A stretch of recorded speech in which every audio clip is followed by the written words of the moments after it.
ये जो ट्रम्प अचानक से इंडिया के खिलाफ हो गया ना और पाकिस्तान की सपोर्ट कर रहा है, लेकिन ये लिख लें आप मेरी बात, जैसे ही इंडिया ने थोड़ा सा झुकाव अमेरिका की तरफ कर दिया, ट्रम्प यकीन करें पाकिस्तान को इसके पूरे माफिया को टिश्यू की तरह इस्तेमाल करके बाहर फेंक देगा।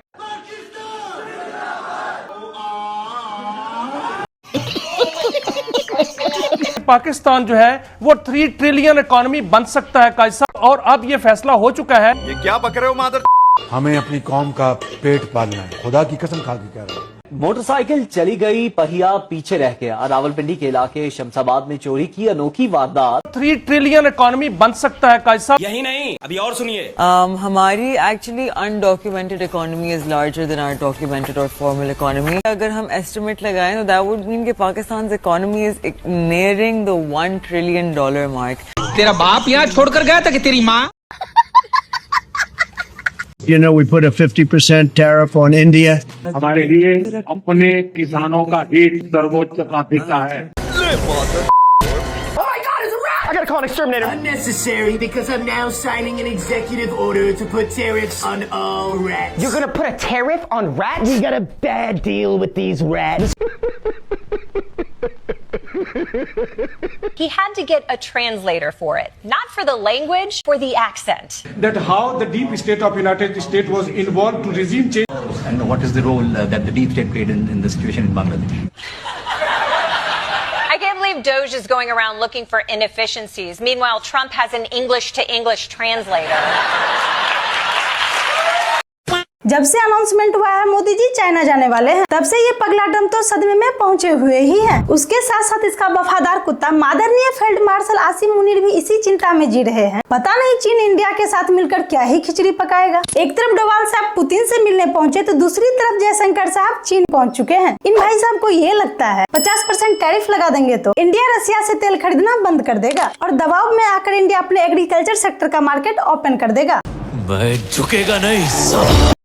भाई साहब तुझे क्या लगता है, तू अपने पॉलिसी में फेरबदल करके कटोरिस्तान को पालतू कुत्ता बना सकता है, तो क्या हम अपने पॉलिसी में फेरबदल करके चाइना के साथ डील नहीं कर सकते? और नहीं तो क्या। और जब से इंडिया पर 50% टैरिफ लगने की बात हुई है, तब से मानो कटोरा मुल्क रातों रात $1 ट्रिलियन का मुल्क बन चुका है। अगर हम एस्टिमेट लगाएं तो दैट वुड मीन कि Pakistan economy is nearing the $1 trillion mark. नहीं ये बात कर रहे हैं हम इस टैरिफ का ज्यादा से ज्यादा फायदा उठा सकते हैं। अब एक कटोरे तुम बनाते ही क्या हो, कंपनी अपने मुल्क में टिकने देते नहीं, शॉपिंग मॉल बनता है उसे तक लूट लेते हो। कटोरा बनाने के अलावा और कुछ आता है जो एक्सपोर्ट करके फायदा उठाओगे भिखारियों? इधर देखते हैं तो कर्जा, इधर देखते हैं तो कर्जा, उधर देखते हैं कर्जा, पीछे देखते हैं कर्जा। आज हम किसी दोस्त मुल्क में जाते हैं तो वो कहते हैं ये आए हैं मांगने के लिए, जान दे देंगे इसके लिए। ये जो ट्रम्प अचानक से इंडिया के खिलाफ हो गया ना और पाकिस्तान की सपोर्ट कर रहा है, कभी जो है ना वो खालिस्तान की तहरीक को मान लेता है, कभी उनके ऊपर टैरिफ लगा देता है, कभी कुछ। ये बहुत बड़ी लॉजिक है। सिर्फ और सिर्फ ट्रम्प इंडिया को अपने ताबे करना चाहता है ताकि वो रूस और ईरान की तरफ ना जा सके। उसका ये ख्याल है कि अगर ये रूस और ईरान से तेल वगैरह खरीदेगा तो हमें नुकसान है। इसलिए उनको पता है कि ये जो मोदी है ना ये पाकिस्तान के नाम से चिढ़ता है, तो उसने जनाब पाकिस्तान को सपोर्ट करना शुरू कर दिया। लेकिन ये लिख लें आप मेरी बात, जैसे ही इंडिया ने थोड़ा सा झुकाव अमेरिका की तरफ कर दिया, ट्रम्प यकीन करें पाकिस्तान को इसके पूरे माफिया को टिश्यू की तरह इस्तेमाल करके बाहर फेंक देगा। कि आसिम को सिर्फ इस्तेमाल ट्रम्प कर रहा है किस लिए कि इंडिया से वो जो है मराद हासिल करे।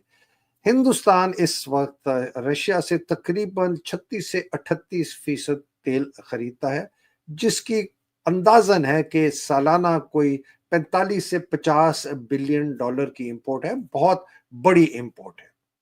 और ये इंपोर्ट शुरू हुई है जब यूक्रेन की जंग शुरू हुई थी, उसके बाद से ये पहले सिर्फ 2% लेते थे, अब ये तकरीबन 36-38% रशिया से इंपोर्ट करते हैं इंडिया। और अमेरिका जो है वो इंडिया को जो चौथे नंबर पर तेल सप्लाई करता है, वो चाहता है कि वो पहले नंबर पे आए। और ये जो 40-50 बिलियन डॉलर का जो एक्सपोर्ट है वो अमेरिका के पास है। एक तो ये, लेकिन इसके पीछे एक और बहुत इंपॉर्टेंट बात जुड़ी हुई है, वो ये है कि अगर ये चाह रहा है कि ये रशिया से इंडिया की, ये ट्रम्प चाह रहा है कि रशिया से इंडिया की ऑयल इंपोर्ट खत्म की जाए और उस पर इतना प्रेशर लाए कि रूस जो है वो यूक्रेन के साथ सीज फायर पे आमादा हो जाए। बड़ी लंबी गेम खेल रहा है ट्रंप और पाकिस्तान को इस्तेमाल कर रहा है जैसे टिश्यू पेपर होता है सफाई करने के लिए, ऐसे करने के लिए। मोदी जो है उन्होंने अब याराना बढ़ाना शुरू कर दिया है शी जिनपिंग से, यानी कि बहुत याराना लगता है। और अब हमें ये लग रहा है कि यकीनन अगर ये दोनों आपस में मिल गए तो फिर तेरा क्या होगा, कालिया वाली कहानी कहीं हमारे ऊपर फिट ना आ जाए।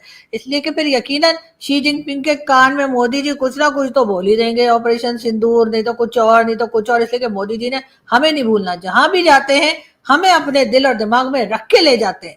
तो बस बात सारी ये है कि हम अभी अमेरिका की तरफ तो देख ही रहे हैं और ऊपर से ये हिंदी चीनी भाई भाई वाला नारा जो एक जमाने में होता था वो हमें एक बार फिर दिखाई दे रहा है। और यकीनन ये चीज जो है वो डोनाल्ड ट्रंप भी देख रहे होंगे और वो भी यही सोच रहे होंगे कि जी अब इंडिया और या भारत और चाइना जो है वो मिलकर जो है बातचीत करने लगे हैं, आपस में उनकी जो है दोस्ती बढ़ती जा रही है, तो यकीनन कुछ ना कुछ गड़बड़ भी हो सकती है।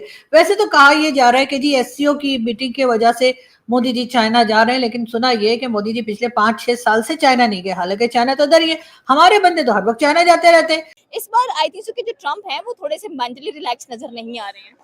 देखिए, मोदी सरकार और ट्रंप ये दोनों नेशनलिस्ट हैं। ये दोनों जो हैं अपने अपने मुल्क के अंदर जो मोदी है वो हिंदुत्व का प्रचार करता है और जो अमेरिकनिज्म का है कि America is a great country, I will make America great again, ये उसका जो है ना वो ट्रंप का एक अपना स्लोगन है। तो ये दोनों जब इतने सख्त नेशनलिस्ट आपस में मिलते हैं ना तो उनका पर्सनैलिटी क्लैश भी कहा जाता है।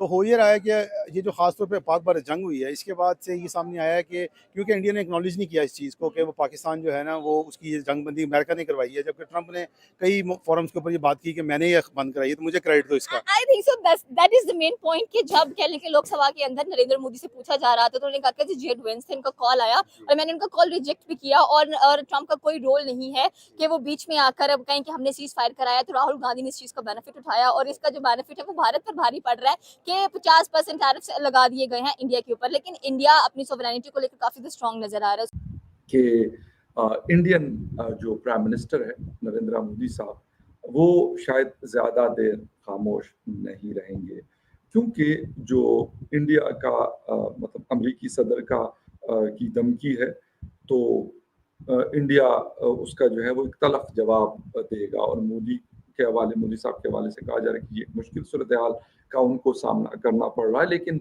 वो मजीद खामोश नहीं रहेंगे। इसके ऊपर पाकिस्तान में भी बहुत ज़्यादा बात हो रही है। इसके साथ साथ दूसरी जो अहम चीज़ है, हम ये बात कर रहे हैं कि जी इंडिया को एक मुश्किल हालात का सामना करना पड़ रहा है, बट अगर मैं कहूँ कि पाकिस्तान में, क्योंकि ये बड़ी अहम खबर है, मैं ये नहीं कहता कि इसको कवर नहीं किया जाए, लेकिन कुछ लोग इसको कुछ मज़े लेकर पेश कर रहे हैं और उनको लगता है कि शायद डोनाल्ड ट्रंप साहब जो है वो पाकिस्तानी और पाकिस्तान उनको बड़ा प्यारा लगता है। ऐसा नहीं, इंडिया एक तरह अभी कुछ थोड़े से फायदे में है, क्योंकि भारत को ये पता है कि जो चीज़ें सेमीकंडक्टर्स, फार्मास्यूटिकल्स, बहुत सारी ऐसी चीज़ें जो कि अमेरिका जाती हैं उसके ऊपर टैरिफ नहीं लगेगा, उसके ऊपर टैरिफ नहीं लगने का। तो एक तो इस अपनी जो आपकी गलती है उसको दूर कर लें। जो लोग ये समझ रहे हैं कि हाय हाय बस अब तो गया इंडिया और अब तो सब पे लग गया, नहीं, ऐसा नहीं है। ठीक है, जैसे पाकिस्तान में इसको ऐसा देखा जा रहा है कि भाई ट्रंप ने तो जो है वो ऐसी की तैसी फेर दी भारत की, ट्रंप ने तो जो है वो वहाँ की सत्यानाश कर दी इकोनॉमी और वगैरह वगैरह। आप ये बात याद रखिए, बहुत बड़ी ऐसी प्रोडक्ट्स या इंपोर्ट्स और एक्सपोर्ट्स हैं जो कि इंडिया से अमेरिका पहुँचती हैं एक्सपोर्ट्स, उसके ऊपर टैरिफ नहीं लगा। बहुत सारी ऐसी हैं जिनके ऊपर लगा दिए गए। एक और बात आप याद रखिए, 25% टैरिफ तो आज से लग रहा है इंडिया पर, लेकिन जो नेक्स्ट 25% टैरिफ ऐड किया गया है यानी टोटल 50%, वो आफ्टर 3 वीक्स लगना शुरू होगा। तो हो सकता है इन 3 वीक्स के बीच अमेरिका और भारत के बीच कोई ऐसी मुलाकातें, कोई ऐसी बातचीत, कोई ऐसे आप कह सकते हैं एग्रीमेंट्स हो जाएं कि ये 50% टैरिफ ना लगे। इसको भी याद रखिएगा। मुझे जो नज़र आ रहा है बेसिकली ये जो सिचुएशन अभी डोनाल्ड ट्रंप बना रहे हैं तो इस सिचुएशन के हिसाब से जैसे टैरिफ लगा दिया है इंडिया के ऊपर, तो उस टैरिफ की जो अपोजिशन बनी, जैसे पाकिस्तान को 19% और उन पर 25% टैरिफ लगा दिया। तो इस सिचुएशन से मुझे ये लग रहा है कि इंडिया कहीं ना कहीं अपने लिए कोई बाजू ढूंढ रहा है, अपने लिए बचाव की सिचुएशन देख रहा है, क्योंकि हमने पहले भी अपनी जो इतनी भी वार्स देखी हैं उसमें इंडिया को रशिया ने सपोर्ट किया, तो अब फिर रशिया उसी जो है ब्लॉक की तरफ जाएगा, इंडिया उसी ब्लॉक की तरफ जाएगा जहां उसे रशिया से और चाइना से सपोर्ट मिलेगी। तो हमारी जो नज़र, मेरी जो नुक्ता नज़र यही कह रहा है कि वो लाजमी इस समिट के अंदर शामिल होगा और इस समिट के अंदर अपना जो है भरपूर किरदार अदा करेगा नरेंद्र मोदी। क्या बात है फिर? और वहाँ पर जाकर वो मे भी उनकी शराइत को भी माने और उनकी जितने भी जो ब्लॉक का हिस्सा बनने का एक ख्वाब है उसका भी वो हिस्सा बनेगा। ट्रम्प एक्सपोज्ड कि इसका सेकंड टर्म है ना, ग्लोबल शेक डाउन कर रहा है ना, ये अपने फैमिली के प्रॉफिट के लिए कर रहा है। दुबई में ट्रम्प टावर, इंडिया में इसकी 6 प्रॉपर्टियां और पता नहीं कितनी इन्वेस्टमेंट है। ये अपनी फैमिली एम्पायर बना रहा है और डीप स्टेट के आगे इसलिए लेटा है कि चाहता है कि अब ये तीसरा टर्म तो जीत नहीं सकता। कल फिर इसने कहा कि मैं तो तीसरे टर्म के लिए 2028 में कोशिश करूंगा। इसका बाप भी नहीं कर सकता। तो अब ये कोशिश में है कि इसका बेटा या बेटी कोई आ जाए। और अमेरिका में डायनास्टिक पॉलिटिक्स तो अरसे से चल रही है। जॉर्ज बुश, इसके बाद George Bush junior, bill Clinton, इसके बाद इसकी बीवी हिलरी क्लिंटन फॉरेन मिनिस्टर भी बनी और कैंडिडेट भी थी। 2016 में ट्रंप ने इसको हराया था। मिशेल ओबामा का भी आवाज़ें हैं कि आएगी। इंडियन लीडरशिप जो है वो अपने, वो जिसे कहते हैं ना, अपने आप को डाइवर्सिफाई कर रही है, दाएं बाएं भी चल रही है, सिर्फ इधर एक जगह पे नहीं है। वो कहते हैं कि हमें रशिया भी जाना है, हमें और जगहों पे भी जाना है, ठीक है, और हमें अपने ताल्लुकात जो हैं उनको एक्सपैंड करने की ज़रूरत है। सो ये जो इंडियन लीडरशिप, ख़ास तौर पे दोवल साहब का जो था, जो मुलाकात हुई है उसमें ज़ाहिर बात है डिस्कशन हुई है, इकॉनमी के ऊपर डिस्कशन हुई है, इंडिया रशिया स्ट्रेटेजिक पार्टनरशिप के ऊपर डिस्कशन हुई है कि किस तरह चीज़ें जो हैं वो आइंदा किस डायरेक्शन में लेके जानी है। बेसिकली मैंने जैसे आपको कहा कि अमेरिकन्स जो हैं उनका जो बिहेवियर था जिसकी वजह से इंडिया जो है उसको दोबारा रशिया की तरफ ये झुकाव करना पड़ा, लेकिन माजी में ऐसी सिचुएशन पैदा हो गई थी ना। जो इंडिपेंडेंट नेशंस होते हैं ना, तो वो इंडिया की तरह इस तरह अपने इंटरेस्ट में पॉलिसीज़ बनाते हैं ना। जैसे ईरान हो गया, इंडिया हो गया, चाइना हो गया, रशिया, तो इस तरह ना जो अपने आप ट्रेड करना, अमेरिका को एक साइड पे रख के, अब जिस तरह हमारा मुल्क है या जिस तरह इसराइल है या इस तरह के ममालिक ना, तो ये अमेरिका के इशारों पे चलते हैं। तो इंडिया के लिए वो पॉलिसीज़ बना रहे हैं। बेशक ट्रम्प उन पे 50% का टैरिफ भी लगाए, तो उन्होंने ऑयल से $100 मिलियन से ज़्यादा रेवेन्यू जनरेट किया है, और ट्रम्प के टैरिफ से ना उनको $25 मिलियन का लॉस हुआ है। तो लाइक वो अपने कौम के लिए और अपने मुल्क के लिए बहुत अच्छी पॉलिसीज़ बना रहे हैं। तो अजीत डोभाल को 1 मिनट के लिए हम कंसिडर करते हैं कि नरेंद्र मोदी ही है, ठीक है, उनका दायां हाथ है। अनफेयर, अनजस्टिफाइड, अनरीजनेबल, ये भारत ने बोला है, डोनाल्ड ट्रंप को ये भारत ने बोला है यूनाइटेड स्टेट्स ऑफ अमेरिका को, क्योंकि रातों रात ट्रंप को फिर से मिर्गी का दौरा चढ़ा और ट्रंप ने 25% टैरिफ को कर दिया 50%। और उसने बोला नहीं यार, मैं इतना प्रेशर डालूंगा, इतना प्रेशर डालूंगा, इतना प्रेशर डालूंगा कि भारत अपने आप झुक जाएगा और भारत रूस से तेल खरीदना बंद कर देगा। और इस तरीके से रूस और यूक्रेन की लड़ाई बंद हो जाएगी, सीज फायर हो जाएगा, जिसका मैं क्रेडिट क्लेम कर लूंगा। फिर मैं बोलूंगा मुझे नोबेल प्राइज दो। फिर मैं भारत के ऊपर प्रेशर डालूंगा, बोलूंगा भाई देखो ऐसा है, रूस से तो तुम तेल नहीं खरीद रहे हो, एक काम करो ये तेल अमेरिका से खरीद लो।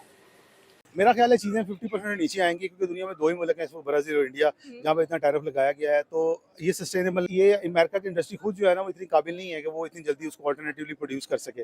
दुनिया से वो अगर उसको बनाने निकलेंगे तो उसके लिए भी उनको भी टाइम लगेगा, तो लिहाजा उनको भी थोड़ा सा लीन डाउन करना पड़ेगा। बट ये कि अभी ये चीज़ उनको एक रेड अलर्ट कर देती है इंडिया को कि आपको इन फ्यूचर अपने आप को थोड़ा सा एवेल्यूएट करना चाहिए कि जो आपने चीज़ें एक्सपोर्ट करनी है अमेरिका को, उसके ऊपर ज़्यादा डिपेंडेंट ना हो। कि यकीन करें कि अगर मोदी जी और शी जिनपिंग साहब की आपस में बहुत दोस्ती हो गई और बातचीत शुरू हो गई, तो यकीनन मोदी जी तो हमारे खिलाफ कान भर कर ही आएंगे और कहेंगे उनका भरोसा मत करना। वैसे आप लोगों को लगता है कि चाइना हमारा भरोसा करता है? नहीं, मतलब एक बात है, भरोसा तो हमारा कोई नहीं करता, लेकिन बात सारी ये कि हम भरोसा बनाने की कोशिशें जरूर कर रहे हैं। और अभी हमने रिसेंटली जो आपने देखा ही कि हमने डोनाल्ड ट्रंप साहब को यकीन दिला दिया है कि हमारे यहाँ जो है वो ऑयल निकल आया है, यानी कि अब हम ऑयल रिच कंट्री बन चुके हैं।